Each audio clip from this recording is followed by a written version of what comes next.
बिया class room में enter हुई और अरहम के पास जाकर खड़ी हुई, जबकि क्लास रूम में सभी हैरानी से देख रहे थे कि जो लोग एक दूसरे को जरा भी बर्दाश्त नहीं करते, वो आज आमने सामने हैं।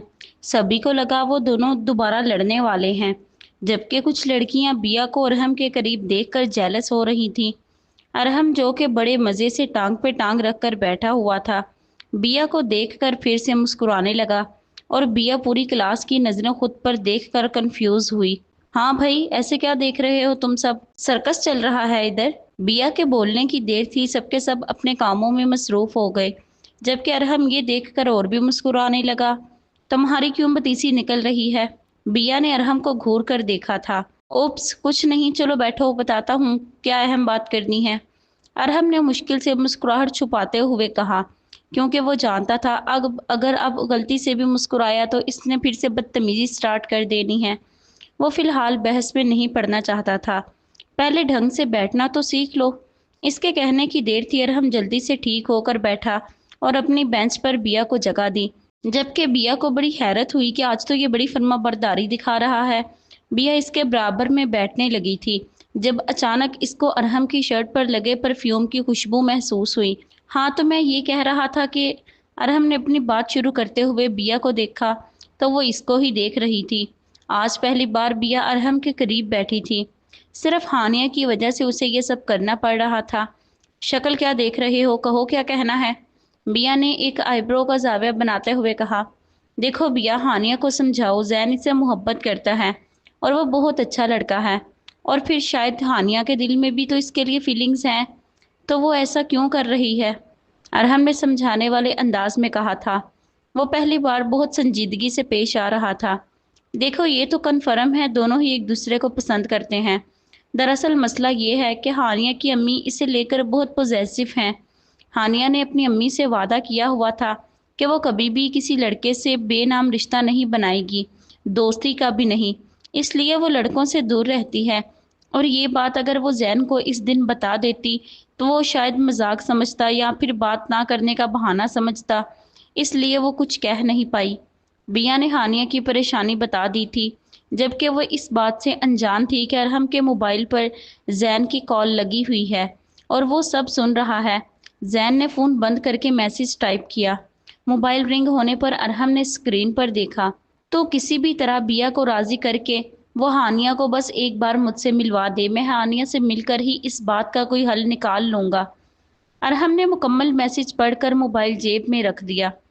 अच्छा, अगर तुम किसी तरह हानिया को एक बार जैन से मिलने के लिए राज़ी कर लोगी तो शायद वो दोनों मिलकर इस बात का हल खुद निकाल लें।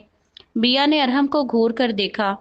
यार देखो, अब हमें ही इनके लिए कुछ सोचना पड़ेगा, वरना वो दोनों ऐसे ही एक दूसरे से छुपते फिरेंगे।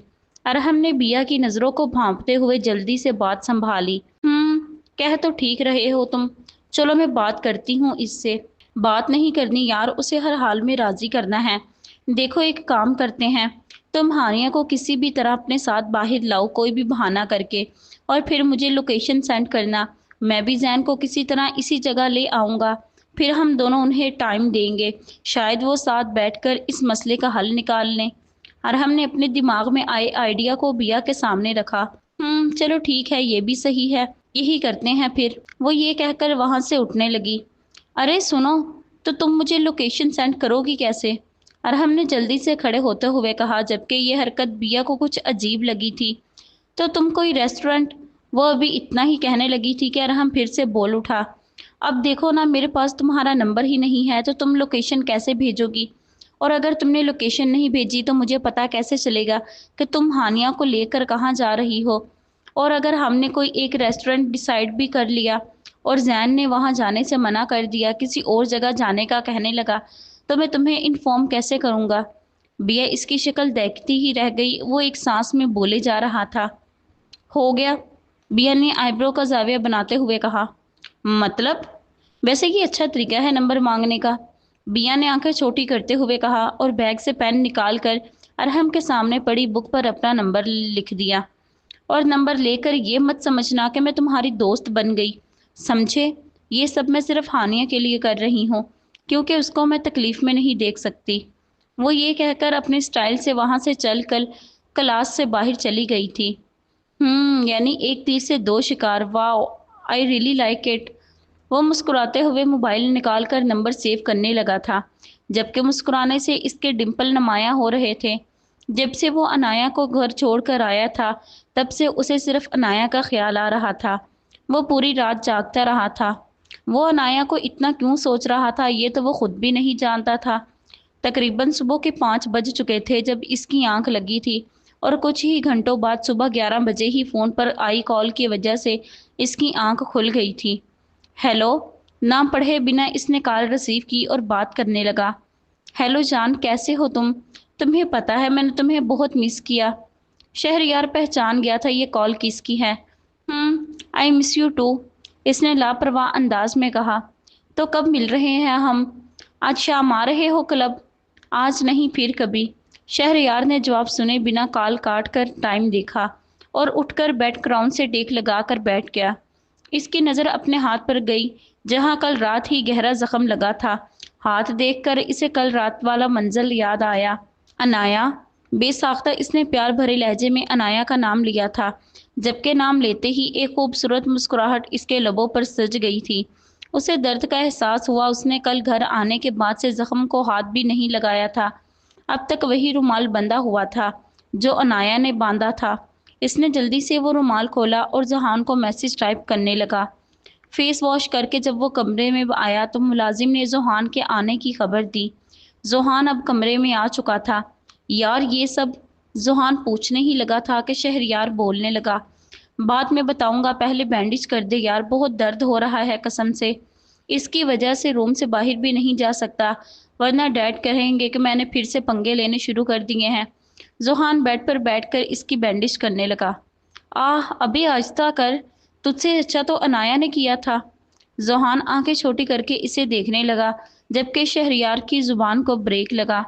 ये अनाया कौन है? कोई नई गर्लफ्रेंड है? जोहान ने बैंडेज करते हुए सवाल किया। नहीं यार, वही क्लब वाली लड़की है जिसके पीछे मैं गया था। शहरयार ने उसे कल रात होने वाले वाकये के बारे में सब कुछ बताया था, जबकि जोहान इसकी आंखों में आई चमक देख चुका था। अच्छा ठीक है, मगर मैं इससे बात क्या करूंगी? यार कहीं फिर से कुछ उल्टा ना कर दूं, हानिया ने दांतों के बीच उंगली रखते हुए कहा। अबे कुछ नहीं होगा, तू चल तो सही, मैं संभाल लूंगी सब। डोंट वरी, और प्लीज उसे फिर से नाराज ना कर देना। बिया ने इसे समझाने में मसरूफ थी जब मोबाइल पर एक और कॉल आने लगी। अच्छा सुन, मैं थोड़ी देर बाद कॉल करूंगी, ओके बाय। जल्दी से कहकर इसने हानिया की कॉल कट कर दी, मगर साथ ही आने वाली कॉल भी बंद हो गई। थोड़ी देर बाद फिर से कॉल आई तो बिया ने रिसीव की। Hello, Arham speaking. अरहम की आवाज़ सुनकर बिया को हैरत हुई कि अभी चंद घंटों पहले ही तो नंबर दिया था और इसने कॉल भी कर दी। कहो क्या काम है? बिया ने बिजार लहजे में कहा। काम? काम तो खैर कुछ नहीं है, बस वैसे ही। अरहम के ये कहने की देर थी। बिया जो कब से खुद को बड़ी मुश्किल से कंट्रोल कर रही थी, भड़क उठी। हाँ तो जब कोई काम ही नहीं है तो खाली पॉकेट में कॉल क्यों मिलाई? अगर जोंग वालों ने फ्री मिंट दिए हैं तो कहीं और ट्राई करते ना। मुझे कॉल की, अजीब दिमाग ख़राब है। वो स्टार्ट हुई तो नॉन स्टॉप बोलने लग गई, जबकि अरहम को लग रहा था अगर वो चुप ना हुई तो इस बेचारे के कान के पर्दे आज फट ही जाएंगे। अरे बस बस, कितनी बकबक करती हो तुम, कान दर्द कर दिया मेरा। बिया को ब्रेक लग गया। हाँ तो जब इतना ही दर्द हो रहा है तो बंद करो फ़ोन और आइंदा मुझे बेवजह कॉल नहीं करना। बिया एक बार फिर से इसकी इज्जत अफजाई कर रही थी। अरहम समझ चुका था अब वो फ़ोन बंद कर देगी। अरे रुको, याद आया कि मैंने क्यों फ़ोन किया था। वो दरअसल मैंने जैन को राज़ी कर लिया है। तुमने हानिया से बात की? अगर नहीं की तो प्लीज़ उसे राज़ी करो। आज शाम उसे बाहर लेकर जाना और मुझे लोकेशन सेंड कर देना, ओके? अरहम ने एक सांस में ये अल्फाज अदा किए थे, जबकि बिया को इस वक्त वो बकबक करता हुआ लग रहा था। ओके। फ़ोन बंद करके वो हानिया को कॉल करती उसे आज शाम का बताने के लिए। अजीब ही लड़की है, हर वक्त तो गुस्से में ही रहती है। खैर मैं भी अरहम अब्बास खान हूँ, ना कर ली तुमसे पक्के वाली दोस्ती तो कहना। इसने एक तरफा मुस्कुराहट लबों पर सजाए जैन को कॉल की। रात के 2 बज रहे थे, उसे आज भी नींद नहीं आ रही थी। वजह हाथ का जख्म नहीं, वजह कुछ और ही थी। इसने जैसे तैसे करके रात गुजारी और सुबह को ही नींद लगी थी। शाम के 5 बजे उठकर फ्रेश होकर वो दोस्तों से मिलने चला गया था, शायद अपना जहन मसरूफ़ करने के लिए, मगर फिर भी वो लड़की इसके जहन से नहीं निकल रही थी। اس لیے اس نے کلب کا رخ کیا۔ اس وقت وہ کلب میں موجود شراب پینے میں مصروف تھا۔ ہائے جان، فائنلی تم آ ہی گئے۔ پیچھے سے آتی آواز کو وہ پہچان چکا تھا۔ کیسے ہو جان؟ وہ اس کے مقابل آ بیٹھی، ایک ہاتھ شہریار کے کندھے پر رکھا، دوسرا ہاتھ شہریار کے ہونٹوں پر پھیرتے ہوئے کہا، ٹھیک، اور تم؟ ہر بار کی طرح تمہاری یاد میں پاگل۔ شہریار سمجھ چکا تھا وہ کیا کہنا چاہ رہی ہے۔ شہریار کو شاید ایک اور موقع مل رہا تھا اسے عنایہ کو دماغ سے نکالنے کا۔ چلو میرے ساتھ، وہ اٹھ کر کھڑا ہوا اور کلب سے باہر نکل گیا، جبکہ وہ لڑکی بھی اس کے پیچھے چلی گئی۔ شہریار اپنی گاڑی میں بیٹھا جبکہ وہ بھی اس کے ساتھ فرنٹ والی سیٹ پر بیٹھ گئی۔ شہریار اسے اپنے اپارٹمنٹ لایا تھا جہاں وہ لڑکی آج بڑی خوش تھی۔ اس دن کا اس نے کتنی بے صبری سے انتظار کیا تھا۔ اس کا مقصد آج پورا ہونے والا تھا۔ وہ کوئی اور نہیں بلکہ فریحہ تھی، اس کی کلاس فیلو۔ وہ دونوں اس وقت اپارٹمنٹ کے روم میں موجود تھے۔ فریحہ نے شہریار کی شرٹ کے بٹن کھولے اور اس کے قریب آ کر شہریار کی گردن پر اپنے لب رکھے تھے، مگر شہریار اس بار تھوڑا الجھا ہوا نظر آ رہا تھا، نہ جانے کیوں۔ فریحہ نے شہریار کو بیڈ پر لٹایا اور خود اس کے اوپر آ لیٹی، جبکہ شہریار کی شرٹ وہ اتار چکی تھی۔ شہریار نے اسے بالوں سے پکڑ کر قریب کیا اور اس کے لبوں کو قید کیا، مگر اگلے ہی لمحے وہ فریحہ کو دور کر گیا اور اپنے اوپر سے اسے برابر میں دھکا دیا۔ عنایہ، اس کے ذہن میں عنایہ گھوم رہی تھی۔ نہ جانے ایسا کون سا احساس تھا جو بار بار عنایہ کو یاد کرنے پر مجبور کر رہا تھا۔ شہریار، تم ٹھیک تو ہو نہ جان؟ فریحہ نے اس کی گردن پر ہاتھ پھیرتے ہوئے کہا۔ جو کرنا ہے جلدی کرو۔ شہریار عنایہ کو بھلانے کے لیے عجیب سی حرکتیں کر رہا تھا، نہ جانے کیوں۔ اوکے جان۔ فریحہ نے بھی یہی کہا تھا جب شہریار نے اس کے اوپر آ کر اس کی گردن پر زور سے لب رکھے۔ وہ نہ جانے کیوں اتنی شدت دکھا رہا تھا۔ شہریار، یہ کیا کر رہے ہو؟ ہٹو پیچھے۔ فریحہ کو شہریار کی حالت عجیب لگ رہی تھی۔ اسے شہریار سے خوف آ رہا تھا۔ شہریار کی آنکھیں لال ہو رہی تھیں۔ پاگل ہو گئے ہو، میں نے کہا نہ ہٹو پیچھے۔ فریحہ نے شہریار کو دھکا دے کر بیڈ سے اٹھنے کی کوشش کی۔ اگلے ہی لمحے شہریار بھی اٹھا اور اسے ہاتھ سے پکڑ کر روم سے باہر لے گیا اور مین گیٹ سے باہر دھکا دیا، جبکہ وہ اپنی سینڈل ہاتھ میں اٹھائے کھڑی تھی۔ دفع ہو جاؤ اور دوبارہ اپنی شکل نہ دکھانا۔ یہ کہہ کر شہریار نے زور سے دروازہ بند کیا اور واپس روم میں آ گیا۔ روم کا دروازہ لاک کر کے وہ ٹیبل پر پڑی وائن کی بوتل کو لبوں پر لگائے اندر اتارنے لگا۔ عنایہ، اس نے جیسے ہی عنایہ کا نام لیا ایک بیٹ مس ہوئی۔ اس نے دل کے مقام پر ہاتھ رکھا اور پھر سے عنایہ کا نام لیا۔ واقعی اس کے دل نے اپنے ہونے کا احساس دلایا تھا۔ ہاں، اس کا دل دھڑک رہا تھا عنایہ کے نام پر، نہ جانے کیوں۔ شہریار نے سوچ لیا تھا کہ عنایہ سے ملنا لازمی ہو گیا ہے۔ وہ جلد از جلد عنایہ سے ملنے کا ارادہ رکھتا تھا، مگر کس رشتے سے، یہ تو وہ خود بھی نہیں جانتا تھا۔ بیا ہانیہ کو لے کر ریسٹورنٹ آئی تھی اور کب سے ارحم کا ویٹ کر رہی تھی۔ تقریباً 15 منٹ بعد ارحم اور زین ریسٹورنٹ میں انٹر ہوئے۔ زین نے ہانیہ کو دیکھا تو دیکھتا ہی رہ گیا۔ وہ کتنی پیاری لگ رہی تھی، جبکہ ہانیہ نے زین کو دیکھ کر نظریں جھکا دیں۔ وہ دونوں ہانیہ اور بیا کے ساتھ آ بیٹھے۔ کیسی ہو؟ زین نے ہانیہ کو دیکھ کر سنجیدہ انداز میں کہا۔ ٹھیک، اور آپ؟ ہانیہ نے چشمہ ٹھیک کرتے ہوئے پوچھا، جبکہ ارحم بڑے غور سے ان دونوں کی گفتگو کرنے کا انداز دیکھ رہا تھا اور بیا بور ہونے والے انداز میں دونوں کو دیکھ رہی تھی۔ اچھا نا، وہ بھی ٹھیک ہی ہے، نظر نہیں آ رہا کیا؟ چلو اب کام کی بات کرو، شاباش۔ اب بھی زین ہانیہ کے سوال کا جواب دینے ہی والا تھا جب بیا نے چیخنے والے لہجے میں کہا، جبکہ وہ تینوں بیا کو دیکھتے ہی رہ گئے۔ مس بیا، آپ سے گزارش ہے، آپ میرے ساتھ دوسرے ٹیبل پر چلیں، ان دونوں کو اکیلا چھوڑ دیں پلیز۔ ارحم کو پتا تھا کہ اگر بیا یہاں بیٹھی رہی تو ان بیچاروں کا کچھ نہیں بن پائے گا۔ ہانیہ نے اشارے سے بیا کو جانے کا کہا، جبکہ بیا منہ بناتے ہوئے ارحم کے ساتھ دوسرے ٹیبل پر چلی گئی۔ اچھی لگ رہی ہو، زین نے بات شروع کی، ورنہ ہانیہ میں اتنی ہمت کہاں تھی۔ تھینکس۔ تمہیں رحم نہیں آتا مجھ پر؟ زین نے دھیمے لہجے میں کہا۔ ہانیہ معذرت خواہ نگاہوں سے زین کو دیکھ رہی تھی۔ میرا مطلب وہ نہیں تھا زین، وہ بات یہ ہے کہ ڈو یو لو می؟ ابھی آگے کچھ کہتی کہ زین کے الفاظ سن کر اسے بریک لگ گیا۔ زین سنیں تو، میں نے پوچھا ڈو یو لو می؟ جی، ہانیہ نے نظریں جھکائے مختصر جواب دیا۔ تمہیں مجھ پر بھروسہ ہے؟ خود سے بھی زیادہ۔ اس دفعہ ہانیہ نے نظریں ملا کر کہا تھا۔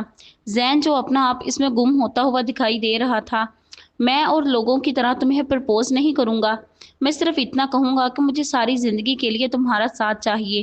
ہانیہ، میں جانتا ہوں تم کیسی لڑکی ہو، اور تم نے بالکل صحیح کیا تھا مجھ سے بات نہ کر کے، ورنہ شاید اتنی جلدی میں اس فیصلے پر نہ آتا۔ زین ہانیہ کی آنکھوں میں آنکھیں ڈال کر اپنے دل میں آئی ہر بات آج بیان کر رہا تھا۔ کیسے فیصلے پر؟ ہانیہ نے سوالیہ نظروں سے زین کو دیکھا۔ تمہارے گھر اپنی موم کو بھیجنا چاہتا ہوں رشتے کے لیے۔ یہ بات کر کے زین نے تو جیسے ہانیہ کو شوکڈ ہی کر دیا تھا، مگر ہانیہ کو دل سے اس بات کی خوشی ہوئی تھی کہ جس سے وہ محبت کرتی ہے وہ اسے نہ صرف اپنی محبت بلکہ عزت بنانا چاہتا ہے۔ کیا تم راضی ہو؟ دیکھو ہانیہ، تم جب تک کہو گی میں تم سے بات نہیں کروں گا، پکا؟ مگر پلیز راضی ہو جاؤ۔ کیا آپ واقعی رشتہ بھیجنا چاہتے ہیں؟ اور اگر میں راضی نہ ہوئی تو؟ ہانیہ نے معصوم سی شکل بناتے ہوئے کہا، جبکہ زین اب آنکھیں چھوٹی کرتے ہوئے اسے دیکھ رہا تھا۔ اگر تم راضی نہ ہوئی تو میں تمہیں اٹھا کر لے جاؤں گا، زین نے آنکھ مارتے ہوئے کہا، جبکہ ہانیہ نے یہ بات سن کر مسکراتے ہوئے نظریں جھکائیں۔ شاید وہ راضی تھی، اور کیوں نہ ہوتی، نہ جانے کب سے وہ زین کو چاہتی تھی، اور جب اس کی محبت خود چل کر اس کے پاس آئی تھی تو اس سے زیادہ خوش نصیبی کی بات کیا ہو سکتی تھی۔ وہ اس وقت عنایہ کے گھر کے باہر کھڑا ہوا تھا۔ رات کے 8 بج چکے تھے، مگر نہ کوئی گھر کے اندر گیا نہ کوئی گھر سے باہر آیا تھا۔ پورے 1 گھنٹے کھڑا رہا مگر کوئی نہ آیا۔ پھر وہ حاج صاحب کی کال آ گئی، جس وجہ سے وہ گھر چلا گیا تھا، مگر رات دوبارہ آنے کا ارادہ رکھتا تھا۔ گھر پہنچ کر اس نے وہاد صاحب کے کمرے کا رخ کیا۔ وہاد صاحب وہ صوفے پر بیٹھے ہوئے شہریار کا ہی انتظار کر رہے تھے۔ جی ڈیڈ، آپ نے بلایا تھا؟ شہریار نے وہاد صاحب کے برابر بیٹھتے ہوئے کہا۔ بیٹا، تم اپنی موم سے ملنے کیوں نہیں جا رہے؟ اور تم نے عالیہ کو بھی کال نہیں کی؟ وہاد صاحب نے شہریار کے بدلے رویے کو سمجھ نہیں پا رہے تھے۔ ڈیڈ، موم کے پاس صرف ایک ہی ٹاپک ہے، شادی شادی اور صرف شادی۔ مجھے نہیں کرنی اتنی جلدی شادی، آپ لوگوں کے کہنے پر کر تو لی انگیجمنٹ۔ اب پلیز ڈیڈ، آپ موم کو سمجھائیں کہ نہ میں عالیہ سے بات کروں گا نہ اتنی جلدی شادی۔ وہاد صاحب نے افسوس بھری نگاہوں سے شہریار کو دیکھا۔ وہ پتہ نہیں کیوں الجھا ہوا لگ رہا تھا۔ ٹھیک ہے بیٹا، میں سمجھاتا ہوں تمہاری موم کو، مگر تم پھر بھی کل جا کر ملو ان سے۔ ڈیڈ، ایک بات بتائیں، اگر آپ کو موم کی اتنی ہی فکر ہے تو آپ دونوں پھر سے ایک کیوں نہیں ہو جاتے؟ شہریار کا بات کرنے کا انداز کچھ عجیب سا لگ رہا تھا، اس لیے وہاد صاحب نے بات کو ختم کرنا ہی بہتر سمجھا۔ اچھا بیٹا، چھوڑو ان باتوں کو، چلو ڈنر کرتے ہیں، کب سے تمہارا انتظار کر رہا تھا میں۔ یہ کہہ کر وہ ڈائننگ ہال چلے گئے، جبکہ شہریار نے بھی ڈنر کرنا بہتر سمجھا، کیونکہ اسے رات میں پھر سے عنایہ کے گھر کے باہر جانا تھا، شاید اس بار وہ اس سے مل جائے۔ اگلا پارٹ انشاءاللہ کل اپلوڈ کر دیا جائے گا۔ اگر آج کی ایپیسوڈ آپ کو اچھی لگی تو ویڈیو کو لائک کریں، دوستوں کے ساتھ شیئر کریں اور ہمارے چینل کو سبسکرائب کریں۔ شکریہ۔